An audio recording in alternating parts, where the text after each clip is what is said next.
45 seconds. Oh, okay. But it takes in a lot.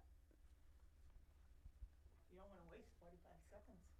You'll No. never get back again. There it goes.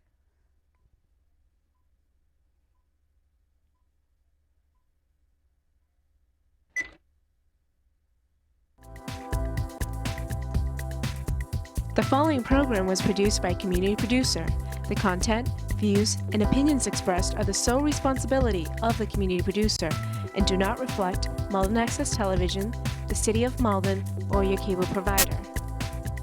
MATV welcomes your comments. Call us at 781-321-6400 or email us at access@matv.org.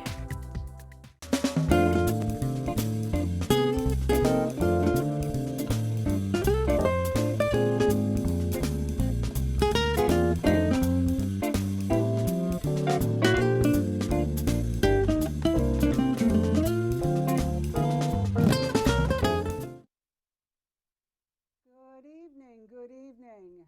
My name is Josephine Royal, and I haven't seen you a long time, but as I always say, what comes from the heart touches the heart. So this is Let Me Tell You Something, and I have much to say, but I want to say a little something.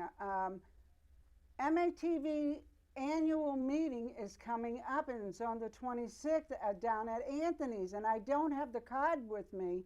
But if you want to come down and find out where, when, and how, give us a call. Go on our website. We'd love to see you there. But another thing, I haven't seen you in such a long time, and I'm glad to come into your homes, and I'm glad to see you again. Tonight, I have a very special guest. And today, in today's society, children are always on cell phones, always on computers, and they're being brought up in a very different way. And I have with me Dr. Maria Perez. And good evening, Maria. Good evening.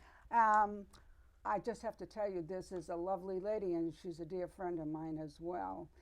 But tonight, Maria is going to tell us a little bit about a development of children as they're born and as they grow through the years and go through life.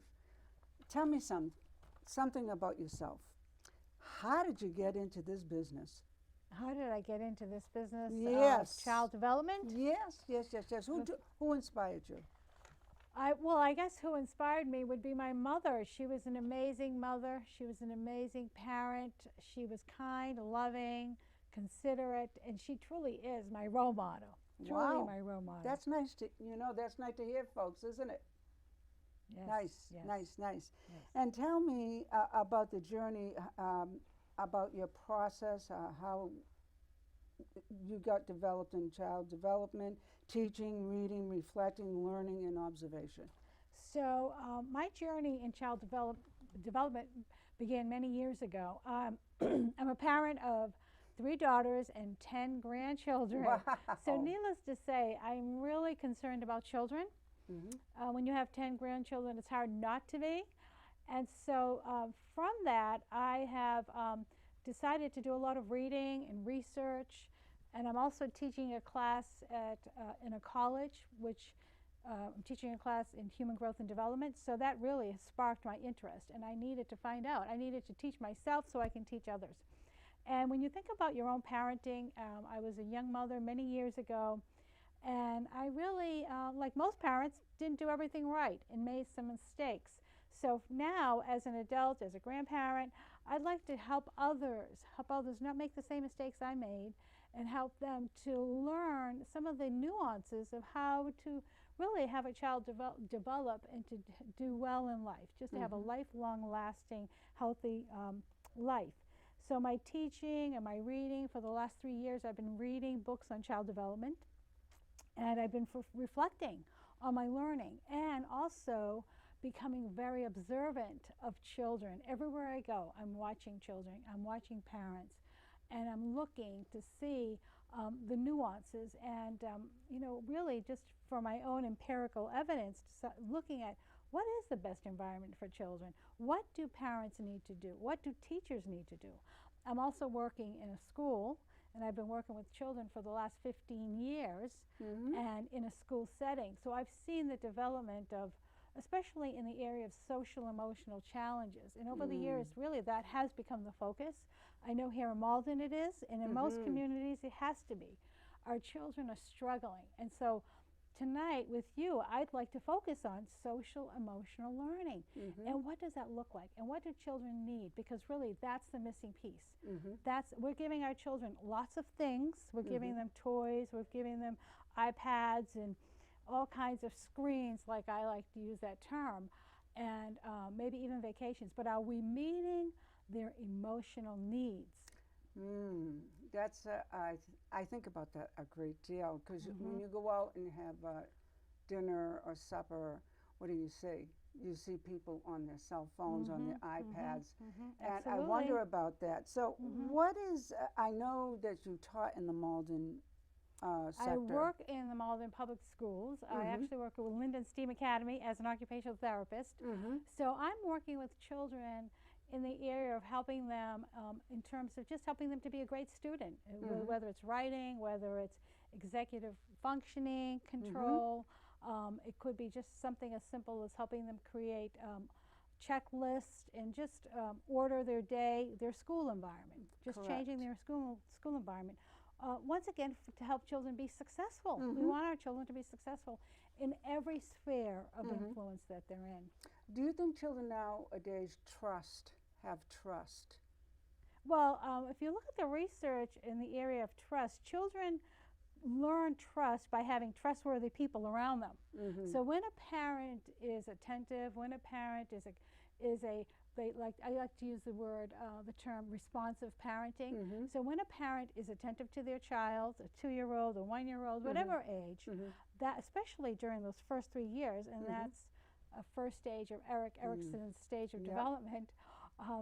If a child's needs are met on a timely basis, and I'm talking about physical needs, emotional needs, nutritional needs, all these needs are met, a child learns that the world is trustworthy, and then they build trust. So if a child experiences any kind of neglect or trauma, any kind of, when their needs are not met, or their needs are met erratically, one day they're met, the next day they're not, in this setting they're met, in that setting they're not, then the child can't develop trust. They go elsewhere and well, look for they just can't develop trust internally, and they don't see the world as a safe place. What happens in the first couple of years with a child? So I wanted to talk about the early childhood, and like I said, I wanted to really focus on social emotional learning. And so those first couple of years, what is developing is a child's temperament, which is genetic. So some children are just, they're born shy or they're born aggressive. But the personality of a child it's based on their natural environment. That's called nurturing. And so in an environment that's positive, a child can learn to be honest. In an environment that's nurturing, a child can learn to have humility. That's personality. That is learned. So temperament is genetic. Personality is learned. And so what does an infant need? An infant needs responsive parenting. Like I said earlier, a parent that's attentive to their needs. And what happens, especially in our culture today, and Malden is a city and people have to work 2 jobs, and there's just so much happening in the lives of parents that it's hard to be responsive. It's hard to be attentive to your child, especially if you've come home, you're tired, you've got stress, you've got bills. It's hard. Sometimes parents miss where their child's at. And a lot of the research, and I'm going to discuss some of the books, shows that if a parent can read their child and look at their child and know what that child needs right at that very moment, then that parent can meet that child's need. And that's what responsive parenting is being there for your child, knowing what they need. And even for teachers can apply this in a classroom. So you as a teacher, you have a class full of students, but you get to know your students, and that's a key point of being a good teacher, is knowing your students. then you get to know, what sparks this child, what sparks that child, and then you can really build that. But you have to know the child. Yeah. You have to be responsive. You have to be like one of our theorists that I want to talk about, Maria Montessori. She said, how do you know what a child needs? She says, you observe the child. You observe the child. So as a teacher, you have to be observant, and as a parent, you definitely have to be observant. You have to know your child. And then what does an infant need? They need synchrony. And what does that mean? Synchrony is something that happens right at birth, that when a mother is there for her child, the mother knows. And if you know any parent, once again, you'll see that the mother will know, the baby needs to be fed, or the baby needs this. Other people are like, well, we don't know what this baby needs, but the mother does, because there's synchrony. The mother knows. The mother's attentive. So what happens in early childhood? A baby needs to feel attached to their parent. Attachment is huge, and there's so much research right now about attachment and how critical it is, critical. And so what a parent really wants to encourage is a positive attachment to their child, and that creates a bond. And from that attachment, a child, when a child is attached to their parent, they feel safe, they feel secure. From that, the child can explore from a safe place. That's how exploration happens for a child. The child first has to feel safe, first has to feel bonded to their parent, then they can explore. The other thing that happens early on in those early years is social referencing. And that's when a child is looking at their parent, because you've seen this. Let's say a dog comes over to a child. The child will look to the parent. Should I be scared? Should I, so that's called social referencing. The child is mimicking the parent. The child is looking to the parent. Is this safe? Is this good? So the child really is picking up. So when a parent is anxious, or a parent has a lot of anxiety, that's going to influence that child. The way the child views the world, the way the child acts, the way the child perceives. Well, it's almost mimicking in a way. Well, yes. Well, then the way our brains are wired, we have what's called mirror neurons. Yes. Basically, if I see you wearing something today, tomorrow I'm going to say, I want to wear that too. It's just the way we're wired. That's why teenagers' peer influence is so powerful, because of those mirror neurons. Let me stop you right there. I have to ask a question about something.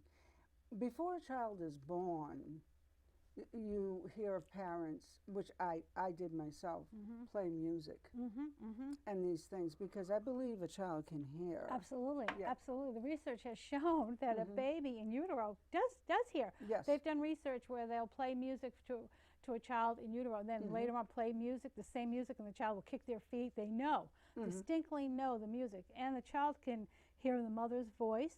Correct. The child is impacted by the stress of the mother, whether the mother's exercising, what the mother's eating, the environment, everything, everything for a baby in utero. I mean, they really experience a lot that we really are not aware of.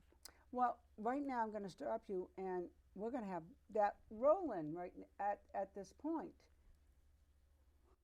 Good afternoon, this is Josephine Royal on another segment of Let Me Tell You Something. And I have a lovely lady, Dr. Maria Perez, and she's going to give you an overview on what the show is going to be like. Good afternoon. So thank you for joining us. And today I'm just going to be sharing with you a little overview of Josephine's show. We're going to be looking at childhood development. The title of our show is A Practitioner's Reflections and Insight. What does the recent research say? What's the best environment for a child? We'll look at the first 3 years of childhood development. We'll look at those middle school years and what do parents need to focus on. We'll also discuss adolescence. And I'm going to continue to ask some questions, and then we're going to go and look at some books, and she's going to talk about them. Here's a question I want to know, but what do parents and teachers need to know?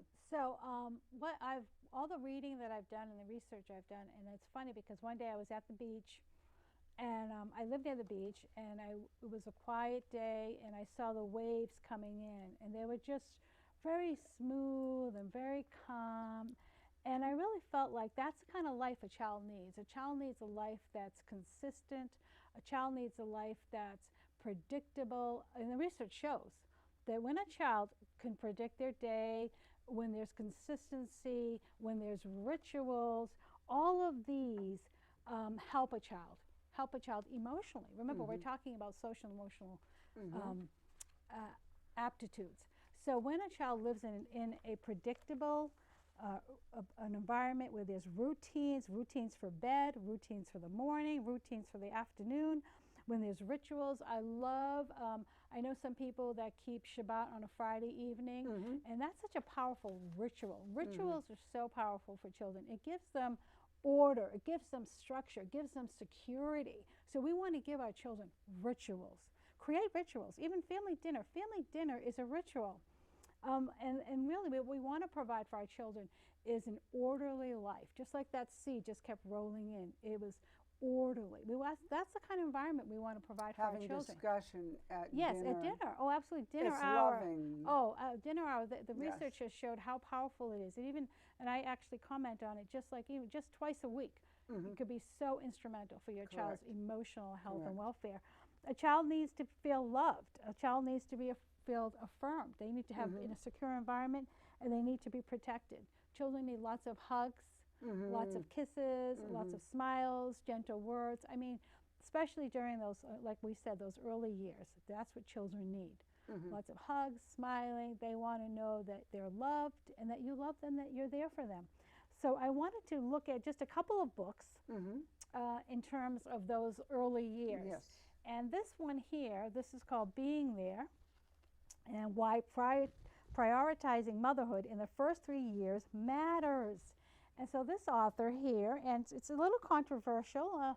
I'm sure if you've watched, if you heard some of the things that she has said, but the research really does pan itself out. And basically what she says that a mother's nurturing presence in the child in the early years affects development of her brain. So this is a woman who looked at brain research in terms of what does a mother do to that infant.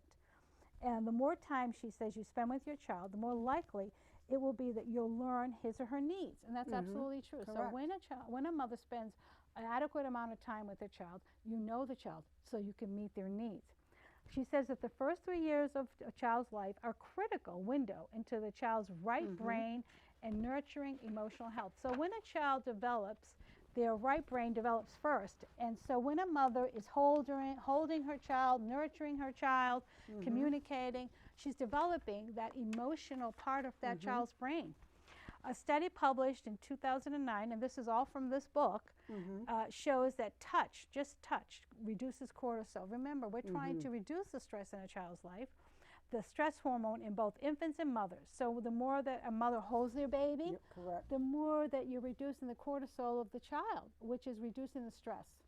So when we see children in school who have lots of stress, we have to ask them, what happened? What's going on? That child is so stressed out. Too much cortisol affects both your immune system and your brain development. So so look at what stress does. It affects your brain development. So it's not just, oh, we don't want a child to have stress. That's going to affect that child's development, cognition. Dependency and secure attachments are the foundation, she talks about this, of true independence. It's like what I said earlier. When a child feels attached to the mother, then the child feels secure, then the child can explore. And remember, this is the age where you want the child to explore. You want the child to see the world in a positive light. She talks about in this book, oxytocin is produced when a mother is emotionally present, holding the child, gazing, reflecting. And oxytocin is a chemical in the brain that elicits trust and empathy. So when you see a child who has a difficult time with trust and empathy, it's because they may not have that secure base. They haven't had, because that oxytocin that is developed, that's secreted when a mother holds a baby, is actually what helps the baby feel trust and empathy. I think it works also with the father as Oh, it does well. too. The research shows that the fathers do the same thing. When actually the father who is more attentive to a child actually increases their oxytocin as well. Correct, because I know my son and my daughter-in-law spend a great deal of time with their 3 children, and they're phenomenal with their children. And I can see it, and with their children, and they attend to their children, and You can see it. Right, and you can see that the child is easily redirected, Correct. right? Right, Josephine? The child doesn't take, I mean, every child is 2 or 3 is going to take Oh, yeah. tantrums, but they can be redirected, they can be encouraged, they can be spoken to. I was with one of my daughters, and she has a 2.5-year-old, and he wanted something, and he couldn't have it, and so she was able to conversate, just talk to him, and get him to do what she needed him to do. She knew how to do it, because that's what she did, Yeah. without him, having a difficult and challenging time. Correct. So the other thing that oxytocin does, it helps with trust, empathy, face memory, and generosity. A child becomes more generous Yes. because they've been treated kindly, and then they treat others kindly. And okay? giving. And giving, absolutely. Yep. So then she talked about in this book that early adversity such as neglect, maternal depression, or the lack of secure attachment can produce lasting and chronic stress responses. So this is something, this is why she says that those 3 years are so critical, because if you do it right then, and the research shows if you do it right then, you're actually safeguarding your child's future. Safeguarding your child's future. So so then I wanted to show you another book. So we're just going to highlight a few of these books. Do Chocolate Lovers Have Sweeter Babies? And she too talks about avoiding high stress for the sake of your child. She said that anytime a baby is born, they know the sound of their mother. Excessive stress during pregnancy lowers a baby's stress threshold. And she talks about spoiling your newborn. So spoil your newborn. She said that's really the best way for that child. And then, of course, we can't look at without looking at John Medina, who is a neuroscientist. And he's absolutely amazing what he's written here about babies. And so he has brain rules for babies, how to raise smart, happy children. And in his book, in his research, now this is a neuroscience, he's done a lot of research. He talks about the importance of relationship. He said the only thing that really matters in life are your relationships to other people. And and he has many chapters on many topics, but he does make the point. This is the point he makes. He said that your child, to have a successful life, your child has to have good, healthy relationships. Correct. And we know ourselves, right? Yep. What makes your life worthwhile? What makes your life happy? It's the people that you love and know and who love you. Correct. And he talks about the way we can do that as parents is to ensure that we teach our children to be loving and kind. When we meet their needs, then they feel good and they can meet the needs of others. Correct. So he really talks about relationships. And he talks about how, as parents, you set the stage for that. And he says that, he talks about play, how important play is for children.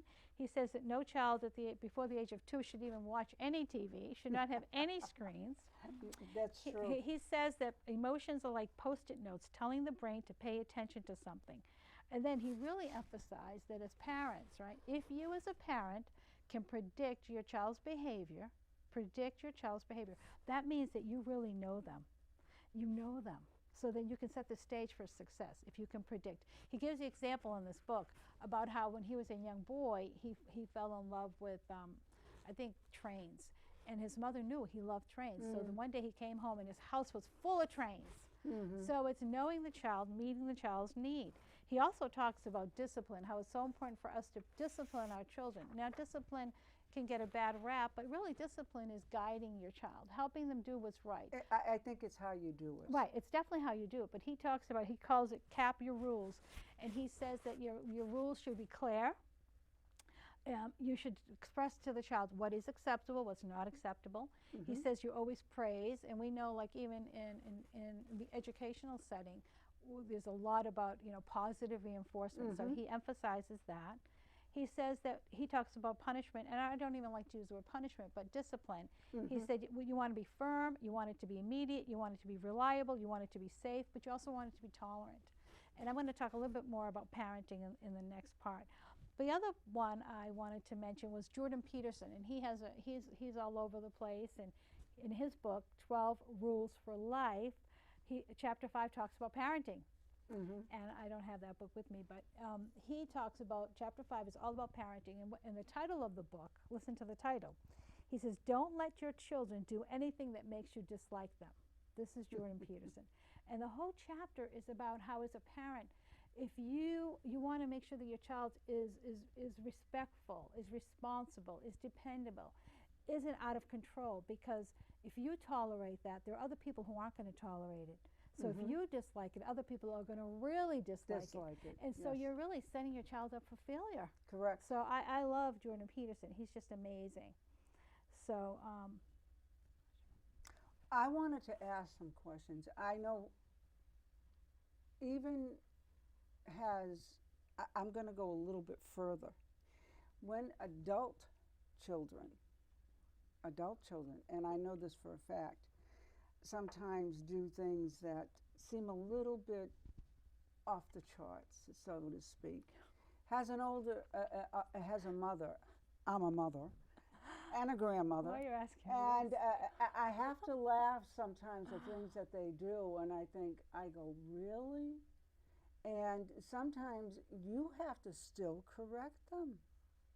You have to still correct them, and I go, it never ends. You know, you're there present for them when they're babies, before they're born, when they're born, all through their growing up, and when they leave, because they are still your babies. And you still have to correct them when they're older, married, and gone. And I go, it never ends. And then you get your grandkids. And I laugh. And I thought to myself, when you hear about empty nesting, no, it doesn't work that way. People go, oh, I'm going to have an empty nesting. No, you're not. No, you're not. They're always going to come back. They're going to haunt you for the rest of your life. But I think there's a lot of what you have been saying, and I want to know about what is your reflections on the trips and what have you done? No. This is you've taken trips. Okay, you want to move And what have been some of the experiences? You want to move ahead? You want to move ahead? Yeah. All right. So this summer I had the privilege of going to Kenya. Yep. To work on a medical mission trip. It was an eye clinic. So I worked in Kenya, and we conducted various eye clinics in various settings. We went to very low income settings. Yep. Actually, we conducted eye clinic in a women's prison, in a high school, and in the community at large. And so one of the reflections, of course, for me as an educator, for me as a practitioner, I was extremely observant of the children that I was seeing in these communities. And here I am in Kenya, and I had the opportunity to talk to many people, to adults, to all kinds of teachers. And what I noticed in Kenya, because I work once again in a public school, what I noticed is the children were very well behaved.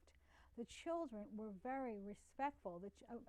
When we were doing this eye clinic in this really like low-income inner city community, and the babies are all strapped to their mother's back, so there's this huge amount of bonding and attachment that's happening there. And I didn't see any babies crying. I didn't see any children whining. I didn't see any children complaining. That just was so remarkable to me. I said, because what? they were close. Well, they were close to their parents, and so I had many conversations, like I said, with people there, people from Kenya, and that what they did tell me is that they're as a culture, see, this is cultural. As a culture, they really believe in discipline. And this one mother said to me, even as I was nursing my baby, if my baby, at a very young age, the children would be disciplined. Not in a negative way, not in a demeaning way, but there was discipline. She said at one point, she said that for now, as a parent, all she needed to do was just look at her child, and her child knew what to do. We used to do that years ago with our parents. I know. So that's what she told me. And then she said that, and she was talking about her own children, and she was talking about how at a very young age, they're already doing chores. She told me that the 8-year-old was cooking dinner for her and her family every night. 8-year-old. So anyway, so what I did see, that's so much of what we experience in our day is cultural, because in this culture it was different. It was very different. I wanted to go further ahead because we only have about 3 minutes left. And you have so much to offer. And what I would like to do is have you back again. I want you to come back again and finish this. Okay. That's why I jumped far ahead. Okay. And so I really appreciate all your information. You're a wealth of information, Maria. And I wanted you to talk a little bit about that. And our culture and where you were in Kenya is totally different. And I want you to come back a second time, and I want you to finish this conversation. Okay. Because Okay. you have so much information. So we're going to do that. And I do thank you for coming. Oh, thanks for having me. Yeah, and you're a wealth of information. And out in the community, you have heard this conversation, and I hope you've learned so much. And just once before we go, just flash up Maria's email and her information so they can see that. And if you want to get in contact with her, please do. It's Maria Perez, Ed.E, and Maria Perez. I have glasses, but I still can't see. Gordon.edu. You have my Gordon. And please do contact her. Now, again, I know I have been gone a long time, but from my heart to your heart, I really do care about you people. Love you, and I definitely will see you again on Let Me Tell You Something. See you again. Bye-bye for now.